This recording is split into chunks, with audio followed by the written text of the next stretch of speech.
और मैं उन राजनेताओं को भी कहना चाहता हूं, आप जो चुनौती लेकर के मैदान में आए ना, मैं सुना तान करके उस चुनौती को स्वीकार करता हूं। और लिख लो, मैं देखता हूं घुसपैठियों को बचाने में तुम कितनी ताकत लगाते हो और घुसपैठियों को हटाने में हम कैसे अपना जीवन लगा देते हैं। हो जाए मुकाबला। घुसपैठियों को बचाने के लिए निकले हुए लोगों को भुगतना पड़ेगा। मेरे शब्द सुन के रखो, ये देश उनको माफ नहीं करेगा।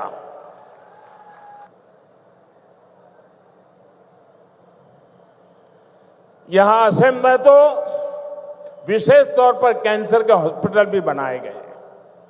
बीते 11 वर्षों के दौरान भारत में मेडिकल कॉलेजों की संख्या दोगुनी हो गई है। यानी आजादी के 60-65 सालों में जितने मेडिकल कॉलेज बने उतने हमने बीते 11 वर्षों में बनाए हैं। बताइए, 60-70 साल में जो काम हुआ है ना, वो हमने 10-11 साल में कर दिया है दोस्तों। यहां असम में भी 2014 से पहले सिर्फ 6 मेडिकल कॉलेज थे। अब जब दरांग में मेडिकल कॉलेज भी बनकर तैयार हो जाएगा तो यहां 24 मेडिकल हो जाएंगे, मेडिकल कॉलेज हो जाएंगे। आपको भी पता है, जब मेडिकल कॉलेज बनता है तो इलाज की बेहतर व्यवस्था बनने के साथ ही ज्यादा से ज्यादा नौजवानों को डॉक्टर बनने का भी अवसर मिलता है। पहले मेडिकल सीटों की कमी की वजह से बहुत बड़ी संख्या में हमारे युवा डॉक्टर नहीं बन पाते थे। बीते 11 साल में देश में मेडिकल सीटों की संख्या 2 गुने से ज्यादा हो गई है। इतना ही नहीं, हमने एक और लक्ष्य रखा है। आने वाले 4-5 सालों में हम मेडिकल की 1 लाख नई सीटें जोड़ने जा रहे हैं। 1 लाख नई सीटें, 1 लाख नौजवानों को डॉक्टर बनाएंगे। साथियों, ये हम ऐसे काम करते हैं, अगर इस देश में 3 करोड़ लखपति दर्जे बनाने का काम करते हैं तो 1 लाख नए डॉक्टर बनाने का भी काम करते हैं। साथियों, असम देशभक्तों की भूमि है। विदेशी आक्रांताओं से देश की रक्षा हो या फिर आजादी की लड़ाई में बलिदान हो, असम की भूमिका बहुत बड़ी है। पथरू घाट का किसान सत्याग्रह देश भला कैसे भूल सकता है। वो ऐतिहासिक स्थान यहां से ज्यादा दूर नहीं है। आज जब मैं बलिदानियों की ऐसी पावन भूमि पर खड़ा हूं तो कांग्रेस की एक और करतूत से पर्दा हटाना जरूरी है। कांग्रेस अपनी राजनीति के लिए हर ऐसे व्यक्ति, हर ऐसे विचार के साथ खड़ी होती है जो भारत विरोधी हो। अभी ऑपरेशन सिंदूर के दौरान भी हमने यही देखा। जब कांग्रेस सत्ता में थी तो पूरा देश आतंक से लहूलुहान होता था, कांग्रेस चुपचाप खड़ी रहती थी। आज हमारी सेना ऑपरेशन सिंदूर करती है, पाकिस्तान के कोने कोने में आतंक के आकाओं को उखाड़ फेंकती है, लेकिन कांग्रेस देश की सेना के बजाय पाकिस्तान की सेना के साथ खड़ी हो जाती है। कांग्रेस के लोग हमारी सेना के बजाय आतंकियों को पालने वालों के एजेंडे को आगे बढ़ाते हैं। पाकिस्तान का झूठ कांग्रेस का एजेंडा बन जाता है। इसलिए आपको कांग्रेस से हमेशा सतर्क रहना है। साथियों, कांग्रेस के लिए अपने वोट बैंक का हित ही सबसे बड़ा है। कांग्रेस देश हित की कभी परवाह नहीं करती।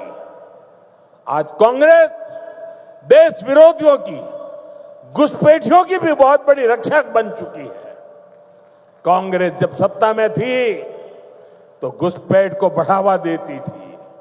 और कांग्रेस चाहती है कि इस घुसपैठिए हमेशा के लिए भारत में ही बस जाए और भारत का भविष्य घुसपैठिए तय करे। एक समय में मंगलदोई ने असम की पहचान बचाने के लिए अवैध घुसपैठ के खिलाफ बहुत बड़ा आंदोलन देखा है, लेकिन पहले की कांग्रेस सरकार ने आप लोगों को इसकी भी सजा दी है, आपसे इसका बदला लिया है। कांग्रेस ने यहां जमीन पर अवैध कब्जे होने दिए, हमारे आस्था के स्थानों पर, हमारे किसानों के, आदिवासियों के हक की जमीन पर डाका डाला। बीजेपी एनडीए सरकार बनने के बाद अब उन स्थितियों को बदला जा रहा है, यहां के अवैध कब्जों को हटाया जा रहा है। हेमंता जी के नेतृत्व में असम में लाखों बीघा जमीन घुसपैठियों से मुक्त की जा चुकी है। दरांग जिले में भी बहुत बड़ी जमीन से कब्जा हटाया गया है। यहां गोरूखुंटी इलाके में कांग्रेस के समय घुसपैठियों का कब्जा था, आज वो जमीन वापस ले जा चुकी है। अब वहां किसानों के लिए गोरूखुंटी कृषि परियोजना चल रही है। वहां के नौजवान अब कृषि सैनिक बनकर खेती कर रहे हैं। सरसों, मक्का, उड़द, तिल, कद्दू सब कुछ वहीं उग रहा है। यानी जो जमीन कभी घुसपैठियों के कब्जे में थी, आज वही जमीन असम के कृषि विकास का नया केंद्र बन गई है।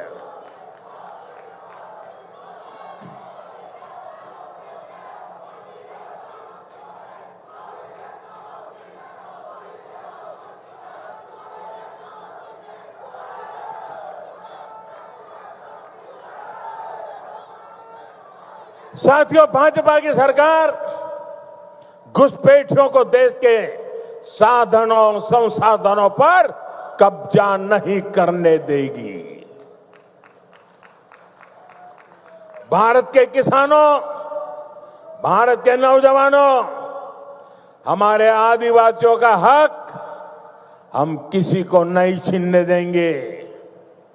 ये घुसपैठिए हमारी माताओं, बहनों, बेटियों के साथ अत्याचार करते हैं, ये नहीं होने दिया जाएगा। घुसपैठियों के माध्यम से बॉर्डर के इलाकों में डेमोग्राफी बदलने की साजिशें चल रही है। ये राष्ट्रीय सुरक्षा के लिए बहुत बड़ा खतरा है। इसलिए अब देश में एक डेमोग्राफी मिशन शुरू किया जा रहा है। भाजपा का लक्ष्य है घुसपैठियों से देश को बचाएंगे, घुसपैठियों से देश को मुक्ति दिलाएंगे। और मैं उन राजनेताओं को भी कहना चाहता हूं, आप जो चुनौती लेकर के मैदान में आए ना, मैं सुना तान करके उस चुनौती को स्वीकार करता हूं। और लिख लो, मैं देखता हूं घुसपैठियों को बचाने में तुम कितनी ताकत लगाते हो और घुसपैठियों को हटाने में हम कैसे अपना जीवन लगा देते हैं। हो जाए मुकाबला।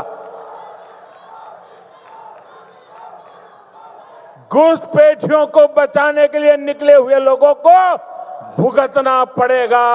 मेरे शब्द सुन के रखो, ये देश उनको माफ नहीं करेगा। साथियों, असम की विरासत को बचाना, असम का तेज विकास करना, इसके लिए हमें मिलकर काम करना है। हमें असम को, नॉर्थ ईस्ट को विकसित भारत का ग्रोथ इंजन बनाना है। एक बार फिर विकास परियोजनाओं के लिए आप सभी को मैं शुभकामनाएं देता हूं। मेरे साथ बोलिए, भारत माता की। दोनों हाथ ऊपर करके पूरी ताकत से निकालनी चाहिए आवाज। भारत माता की, भारत माता की।